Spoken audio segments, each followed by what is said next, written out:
You're listening to the Online Marketing Made Easy podcast, episode number 174. Welcome to the Online Marketing Made Easy podcast. Business advice so easy, you'll feel like you're cheating. And now your host, Amy Porterfield.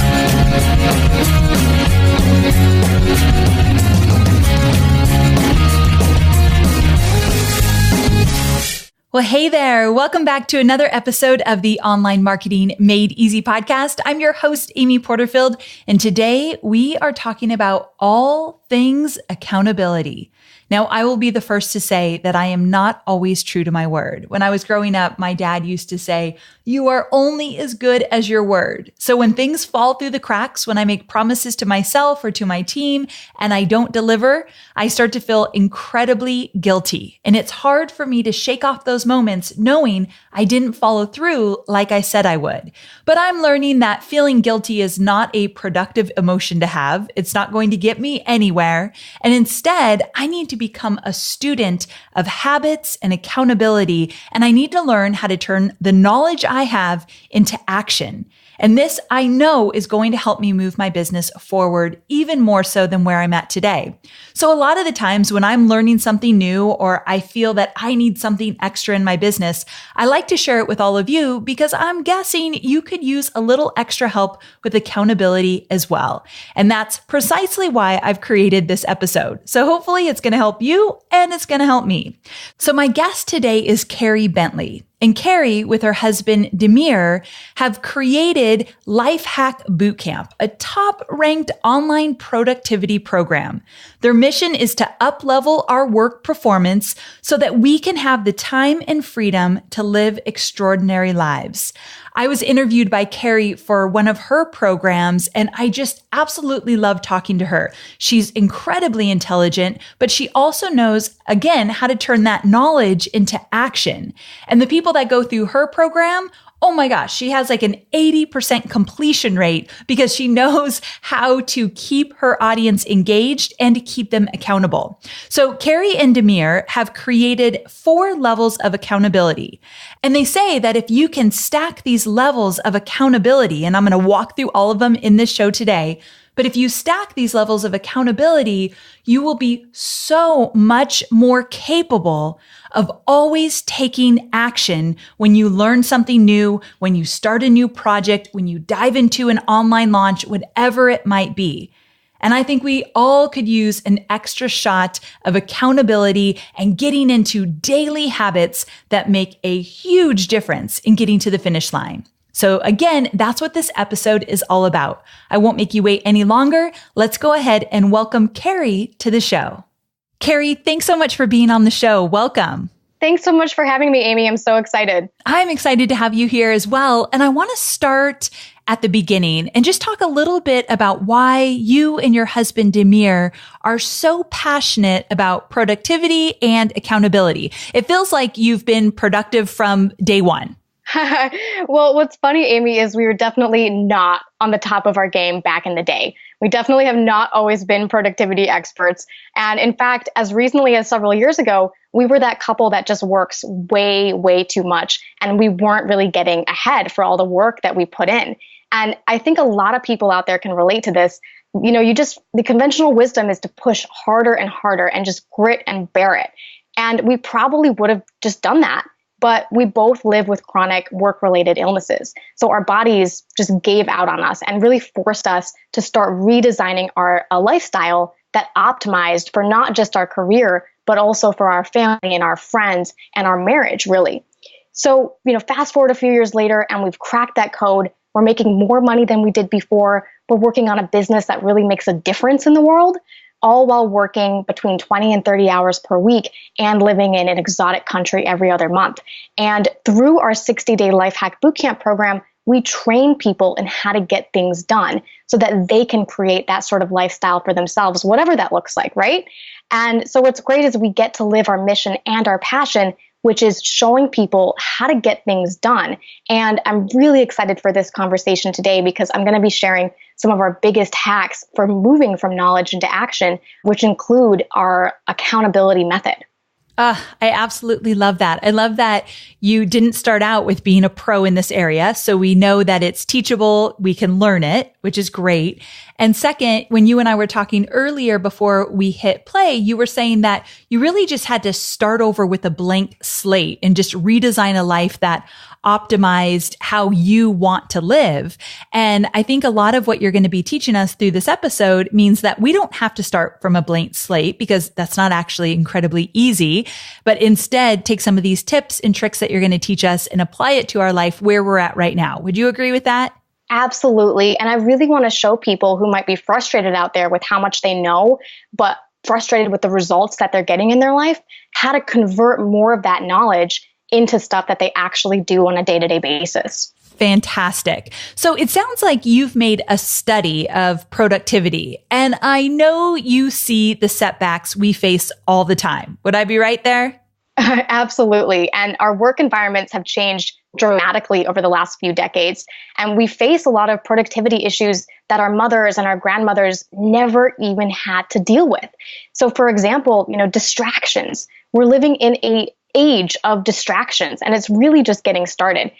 So if you feel unfocused or scattered, like you can't pay attention to something longer than a few minutes, a big reason is all the distractions that pull us off course. And I know a few weeks ago you had a podcast about this. Yes. And the stats are crazy. The average mobile phone user checks their phone about 150 times per day. Jeez. So that's 150 distractions right there.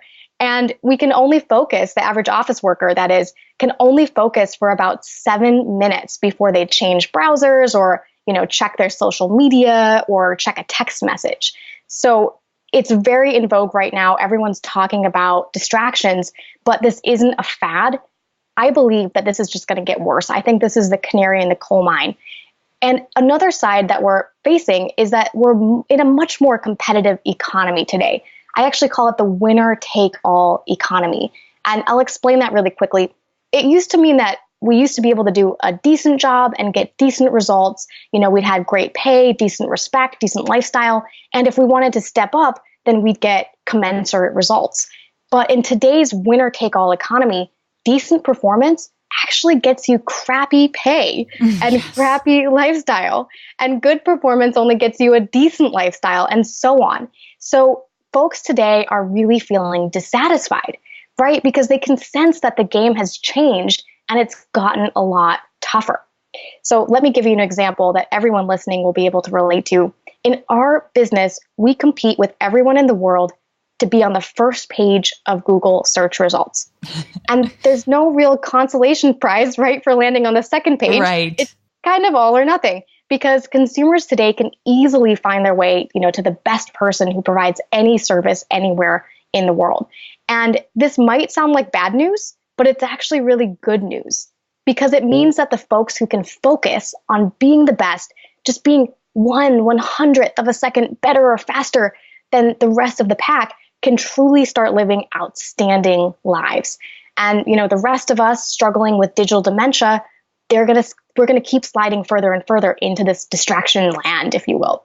So what I'm really trying to say here is the winners in this environment are the people who can turn knowledge into action. We all love to learn new things, right?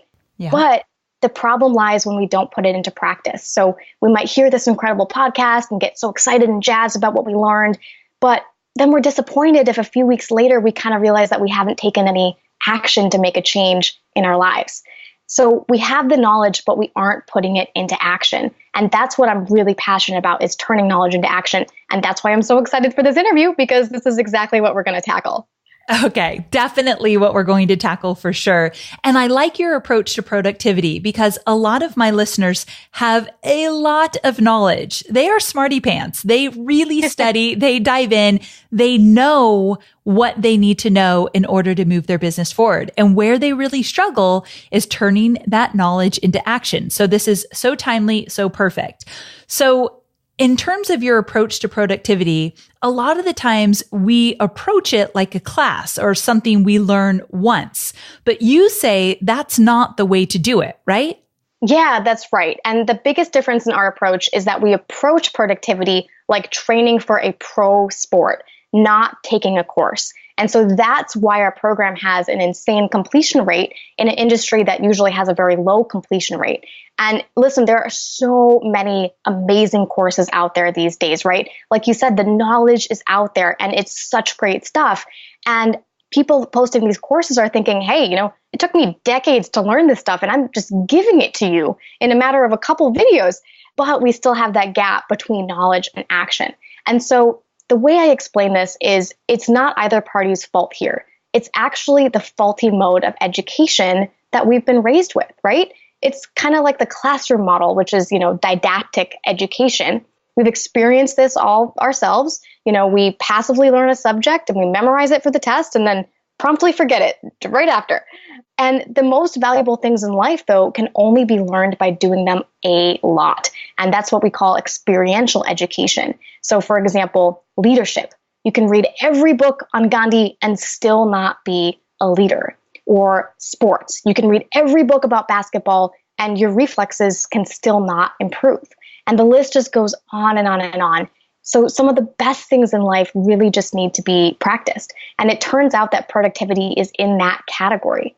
And in fact, we had a student once, you'll appreciate this, who had literally read every book on productivity, gone to every seminar, read every blog post. He could have taught a class on productivity.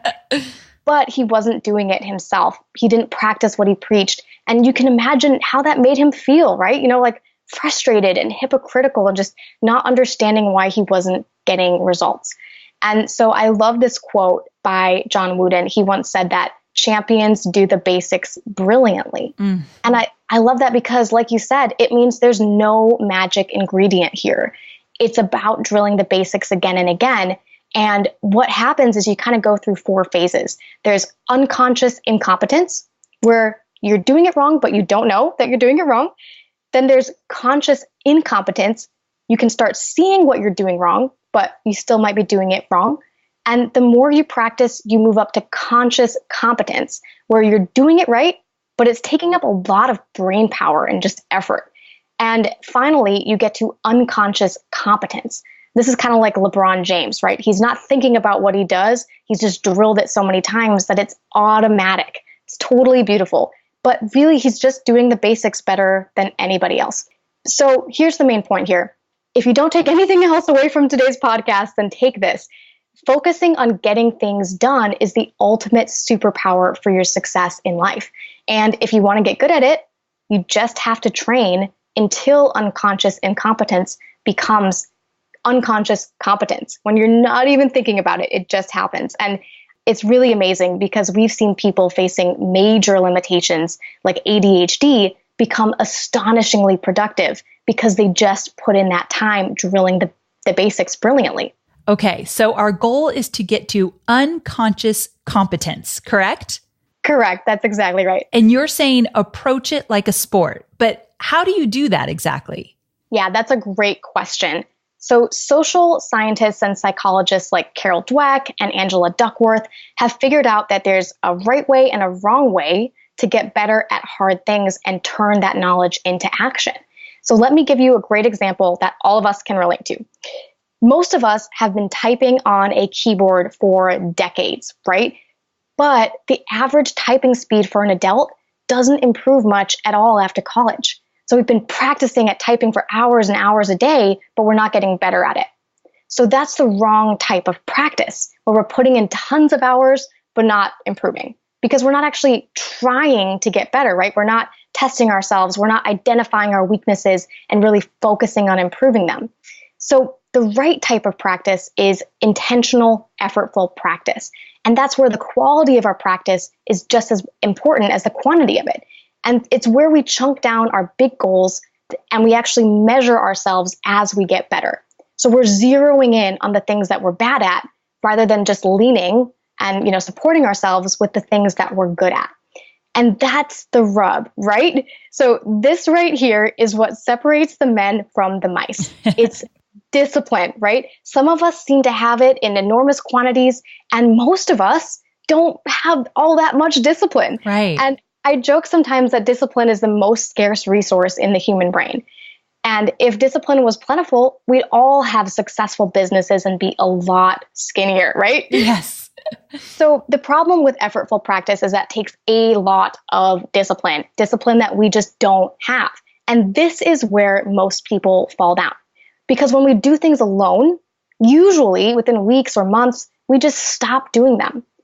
But the good news is that you can actually hack discipline and create massive amounts of discipline for yourself. And this is not just for productivity, it's actually for anything that you want to tackle that requires discipline. And the hack that I'm talking about here is accountability. So think about it. When you promise your boss in front of all your coworkers at a meeting that you're going to deliver a sales report, it always gets done, right? Sometimes you work miracles in 48 hours. But if you promise yourself that, you're going to lose some weight 3 years later and nothing really has changed. And the difference is accountability. Accountability is amazing. It's an extremely potent form of social pressure because it's programmed deep into our DNA. And we're programmed to be social creatures. So, even if you're an introvert, it's extremely effective in elevating your discipline. So what I want to do is quickly share some high-level observations we've learned in the last couple years studying how to hack accountability to accomplish any big goal in life. Because we've learned that some accountability relationships actually don't work and some work really, really well. And we call the type of accountability that really works layered accountability. Layered accountability doesn't just give you one form of accountability. It provides 4 overlapping layers to an accountability that reinforces ironclad discipline and gets you doing things that you actually hate doing and actually gets you enjoying doing those things. So I'll break down each layer, and as I do this, try to think about the things that you've done before in your life where you've been tremendously successful, and ask yourself if any of these layers of accountability were present to help you reinforce that discipline. So the first layer is a coach or a boss or a teacher or a mentor or a leader of some sort. This person creates a space of elevated expectations for you. And this is what you do for the folks who are in your curated community and programs, Amy. Inside of this bubble, status quo isn't acceptable. Average isn't acceptable. There's no BS allowed, right? Only your best effort. So they set the bar high. The person who's in the leadership position is responsible for setting the bar high.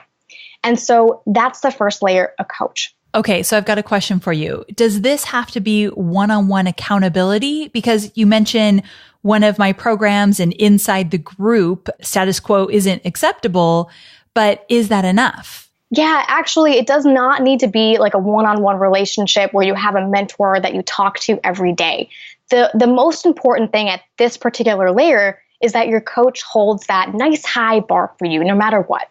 So if you think about talking to them, you'd be nervous about talking to them unless you really have some results to show. And you also have to know that this coach has your best interests at heart. You need to kind of give them permission to get tough on you. But no, that first layer is not enough just by itself.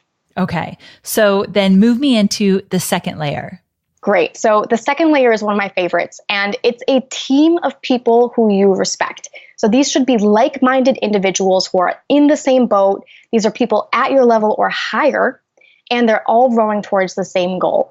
And teams are at their very best when you really respect the people around you. So if that respect is there, then you're highly motivated. And when they offer support or feedback to you, it really means something to you, right? You care, you listen. But by far the best part of teams, and this is probably why I like them so much, is the competition. Yes. Because let's be honest, you can't make excuses when someone else is out there getting results. So teams help us stop feeling sorry for ourselves and motivated to get in the game. And actually, funny story here. We had a CEO on one of our teams who wouldn't stop complaining about, it's too hard, he couldn't do it. He had all these excuses for what we were asking of him, and it just wasn't possible, right? Then we had a lower level executive suffering from ADHD who started blowing everyone else out of the water. Oh. So we didn't even have to say a thing. This guy just saw someone who he perceived as less talented than him blowing him out of the water, and he immediately just, shut up and did it. So competition is good, at least in my opinion. Yeah, I agree. There's a huge power in having that social experience. Okay, so with the second layer, it's all about the team. And I know you said earlier when we were talking offline that you've got to give when it comes to this team. So you've got to engage with the team. I love the idea of competition because that really gets me going. I actually am sometimes embarrassed to admit how competitive I can get in those settings, but I do believe that it serves me well. So as long as I don't get crazy around it. So, okay, the second layer being team, talk to us about the third layer. Awesome. So the third layer of accountability is a buddy. Now, this is more of a one-on-one relationship, and it's someone who's responsible for you and your results, and you're going to be responsible for them and their results. So it's kind of like the buddy system in kindergarten where you hold each other's hand. And actually, this continues up through the US military. The military has really mastered this layer of accountability. And it's so powerful because one person is responsible for another person and they're tied together. So it's literally they have to sink or swim together. And that obligation really keeps them in the game no matter what, keeps them showing up at the gym, as it were. But let me warn you here, a lot of folks are probably thinking right now, oh, like, let me call up my best friend and they can be my buddy. That might be a mistake. We've found that your best friend is usually a terrible accountability buddy because best friends aren't going to call BS on you when you're making excuses, right? Because you have that friendship on the line. Yeah. So you want someone who you really respect and you look up to, but who isn't that close to you. So a lot of people can make that mistake. You want a good buddy, someone who won't be susceptible to your emotional bribery. We all have it, right? We all have it for sure. Okay, so third layer is getting a buddy. Talk to us about the fourth and final layer. Great. This fourth layer is public accountability. And Amy, I know you personally are a huge fan of this one. Yes. So like in sports, you're accountable to your fans, right? There's nowhere to hide out if you choke. But we don't have a lot of opportunities for public accountability in our life.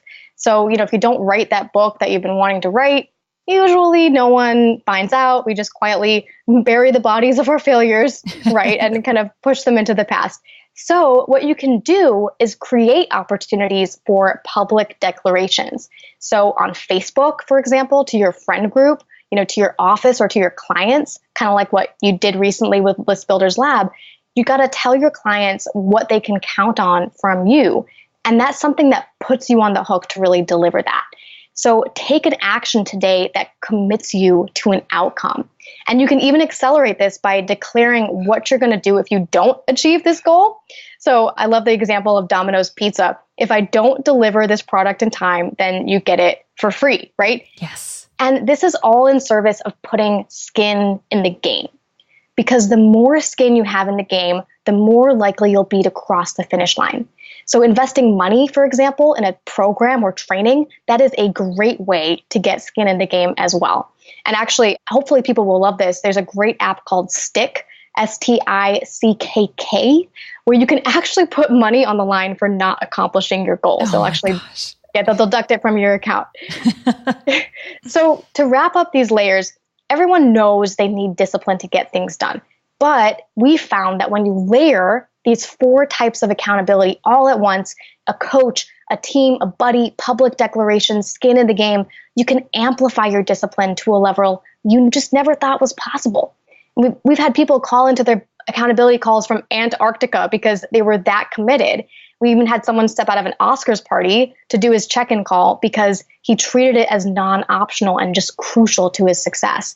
And so that's the hack. That's how you turn knowledge into action. You create layered accountability to get skin in the game, close off your escape routes, close the back doors, and truly commit yourself to finishing what you start. Oh my gosh, so many good points there. I love this idea of layered accountability. I've never looked at it from this angle before. So really, really good stuff.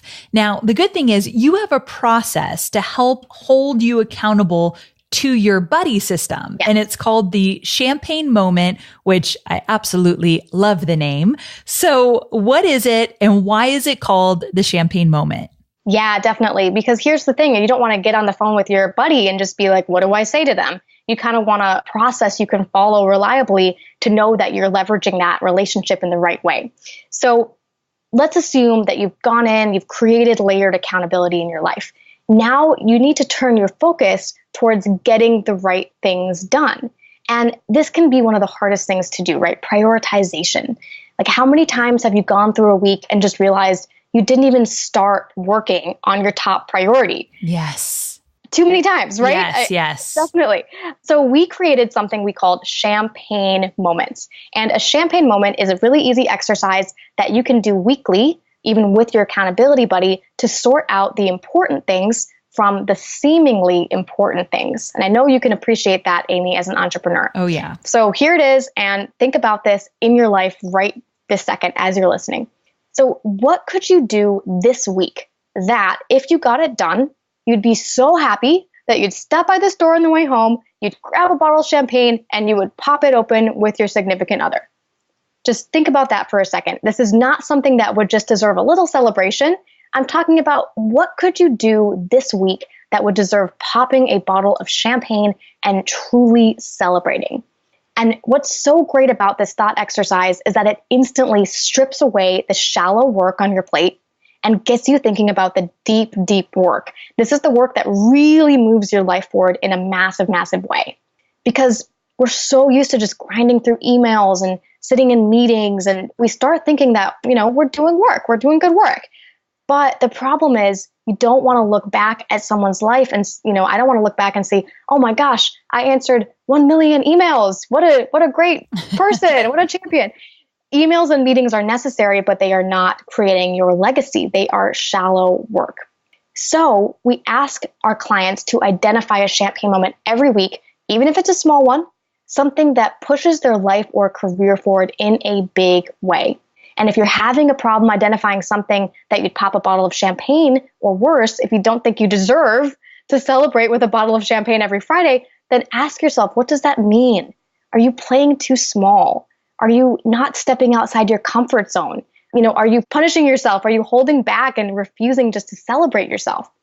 So you want to start pulling this thread and want to discuss this with your accountability buddy. We encourage you to ask this question every Sunday night as you're planning out your week. And I always come up with amazing insights into my work and my relationship actually to my work. So you can also have these champagne moments for your month or for your quarter or for your year. And you want to ask yourself, what's the one thing that if you got it done this year, even if you screwed everything else up royally, it would still move you forward in a really, really big way. So I'll give you an example here. We had a client named Tiffany. She kept asking this question relentlessly every week. She'd discuss it with her accountability buddy. Her buddy would help hold her accountable to getting these things done. And within 6 months, she went from being on probation at work, literally almost fired. She actually got promoted 2 times in less than 12 months because she stopped focusing on the shallow work and she got clear on her big stuff that she really needed to do. So just to make this real, just try doing it right now. Just ask yourself, what's the number one thing this week that if you could do it would make you feel so satisfied and just so proud of yourself that you'd stop by the store, truly buy some champagne and maybe some chocolate if you don't want to buy alcohol, and go home and kick off your shoes and just raise a glass to yourself. And if this is tough for you, it might be tough. That's totally fine. Just keep with it. It's designed to challenge you. It's designed to kind of make you uncomfortable. So you're going to want to share this champagne moment with your accountability buddy and ask your buddy to share theirs with you as well. And figure out what's going to potentially distract or block you from reaching your champagne moment and come up with some defense plans to keep those things from happening. And we tell our clients, if at the end of the week you did not get your champagne moment done, just learn from it. Just own it. It's also okay when we just learn from what we do, right? And there's usually 3 reasons why it doesn't get done. You either overreached, meaning you overestimated what you can do, and so we can learn how to chunk down to smaller goals and become reasonable with our expectations of ourselves. Or, maybe you didn't show up at your peak level. You needed a little bit more grit, a little bit more discipline, or life just happened, right? Some weeks you didn't do anything wrong. Your week just goes sideways. So the trick is just to try again in the next week. So the champagne moment exercise helps you clarify your week. It helps you measure your progress and put in that effortful practice that really improves your performance. And it makes it very easy for you to dialogue with your accountability buddy. Oh my gosh, so good. I absolutely loved a champagne moment when you first talked about it. And I was asking you, are you cool with first explaining it on the podcast, but then putting it into a freebie? Because I really want my listeners to take this freebie, look at the champagne moment, and then do this exercise. And I love your idea of doing it on Sunday night before the week starts and really asking yourself, is this something that would get you really excited and you'd want to pop that bottle of champagne? And so I wanted to first thank you for allowing us to put this into a freebie because it's going to be incredibly valuable. And also I want to encourage all of you to download it. amyporterfield.com/174 download. So amyporterfield.com/174 download. You can get this champagne moment written out step by step so that you can put it into full effect. So Carey, thank you so much for allowing us to use it. Oh, awesome. No problem. Okay, so we're not stopping there because we've got one final piece that is so incredibly valuable before we wrap up. Now, I'm sure that you and your husband, Demir, have heard every excuse in the book why people aren't getting stuff done. Can you run a few of those by us and kind of give us some ways to move past those limiting beliefs? Oh man, yes, we definitely have. In fact, we started hearing so many excuses over and over again that we realized that they were all based on these 5 sort of basic excuses. And so we started calling them limiting mindsets because they're the worst kind of lies that you can tell yourself. And the worst kind of lies that they are that because they have just enough truth to them to make them feel really real Yes. in our lives, right? So they're kind of like poison for your productivity because they convince you that you're a victim to your circumstances or that you're not to blame for your results. And so then you end up quitting before you actually break through, which is really just such a shame. And listen, your brain is the ultimate technology. It's not your phone, it's your brain. If your brain is to extreme ownership of your circumstances, then you're going to be LeBron James 52 weeks out of the year. You're going to crush it like all the time. You're going to sail through challenges that stop everybody else. But if your brain's wired to these limiting mindsets, or you've got negative voices just running rampant in your head, right? We all have those. Yep. It's not going to stop no matter how productive you are. You're going to get stopped at small obstacles, and you'll genuinely start to believe that you can't go further, which is just not true. So you need to be really vigilant about looking out for these limiting mindsets because they're kind of like weeds. They're just going to take over your whole garden if you don't really root them out. So here's the first one.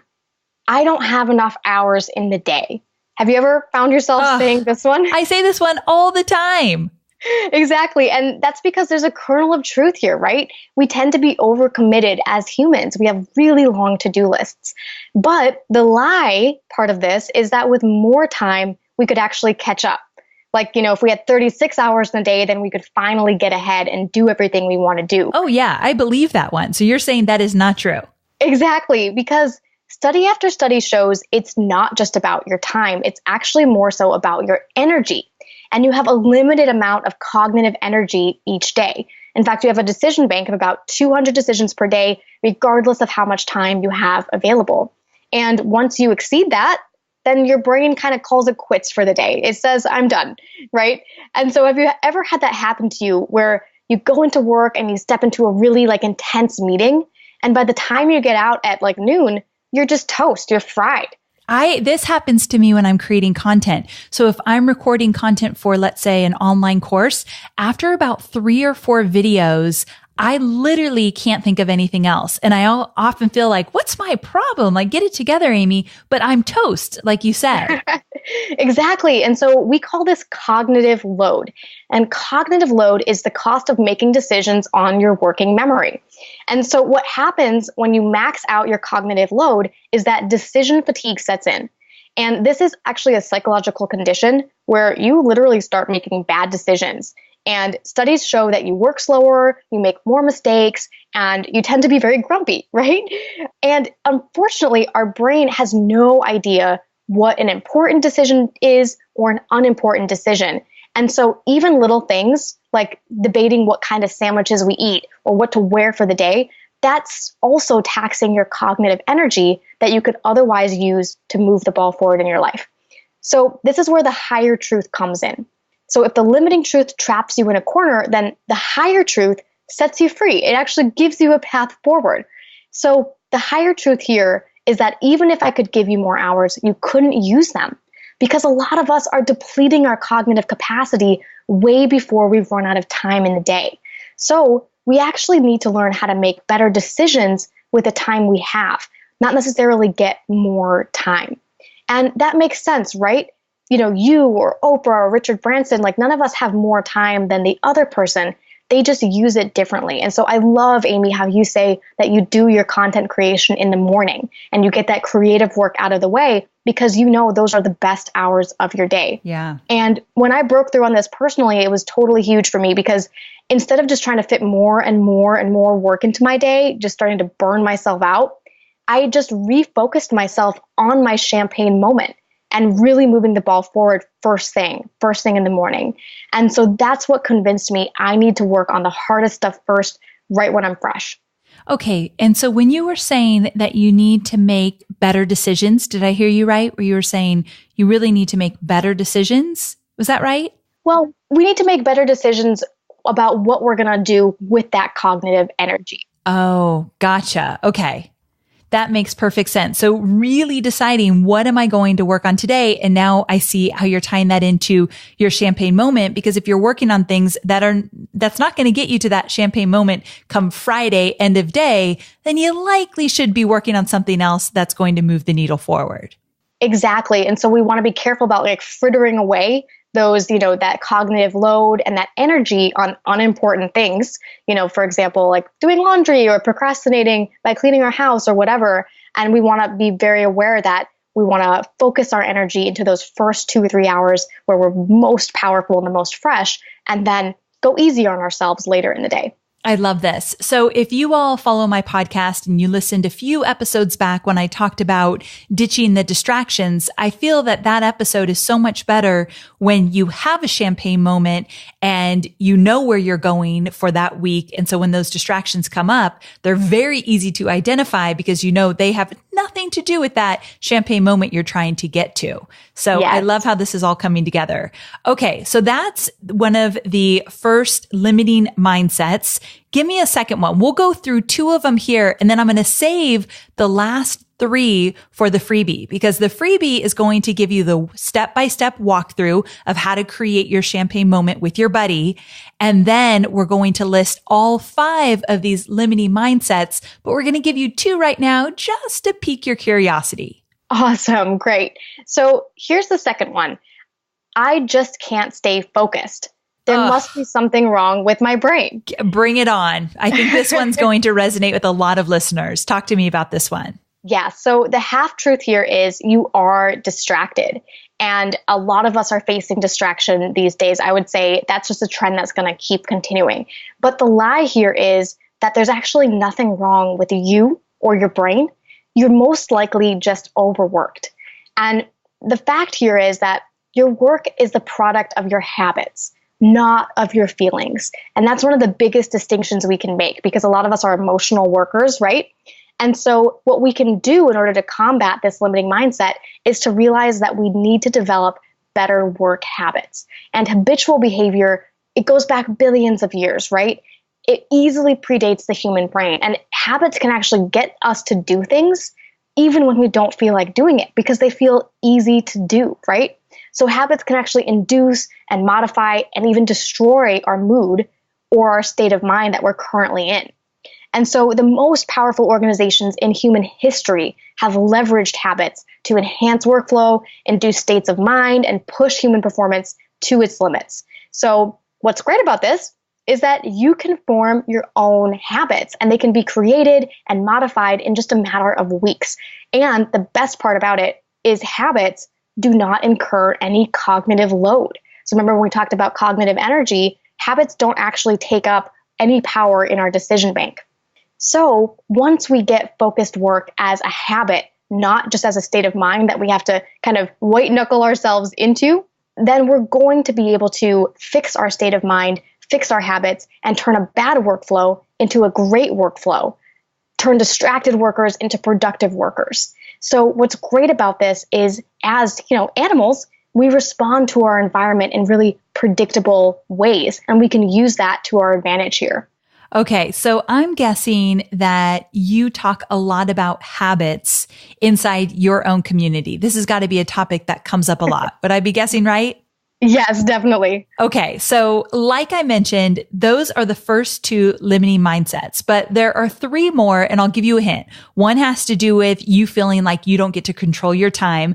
Another one has to do with you feeling like there's way too much on your plate. So just a few little hints as to what's to come. So if you go to amyporterfield.com/174 download, amyporterfield.com/174 download, you can grab the freebie and we'll go through all 5 of them plus that champagne moment. So first of all, thank you so much. This was so well thought out. You could tell that you prepared for this, and I cannot thank you enough because, as you know, my listeners are busy. They don't have a lot of time. So when you come prepared, you just blow them out of the water, which I'm sure you just did because you did for me. So thank you so much.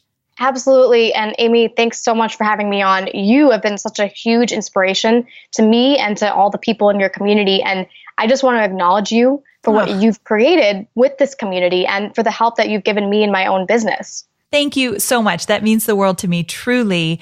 And I want you to tell my listeners where they can learn more about you, because I think they're going to want to learn from you and your husband, Demir, for sure. So where can they learn more? Definitely. So, our mission is that we're here to help people unlock 100% of their God-given talents so that they can get the most important things done and actually create the success they deserve. So with that said, you can check out our website. We're at lifehackbootcamp.com. So if you're the kind of person who's already successful, but you just know that there's more in the gas tank, or if you're sick of sabotaging your success with your really bad work habits, then we've got a ton of just free information, some free downloads, and even some free masterclasses that can help you take yourself to the next level. Lifehackbootcamp.com. Definitely go check it out. Carey, thanks again so very much. Thanks, Amy. So there you have it. Hopefully you enjoyed my special interview with Carey Bentley. I absolutely love talking with her. I want you to get your hands on the free cheat sheet that Carey and her husband Demir have prepared for this episode. It's the champagne moment. So when you get an accountability partner, you're going to want to bring this up and work through the process together. It is so incredibly valuable. Plus, we've included the 5 limiting mindsets. These limiting mindsets, we did a few here in this episode, but there's more. They are poison, and they will encourage you to stop before you even start. So we have to mind our mindset. We've got to pay very close attention to what we're thinking at any given moment, especially as it relates to growing our business and getting work done. So go to amyporterfield.com/174 download, amyporterfield.com/174 download. You can download the cheat sheet right away. I can't wait for you to put it in motion in your own business. Thanks so much for being here with me. I cannot wait to connect with you again next week. Bye for now.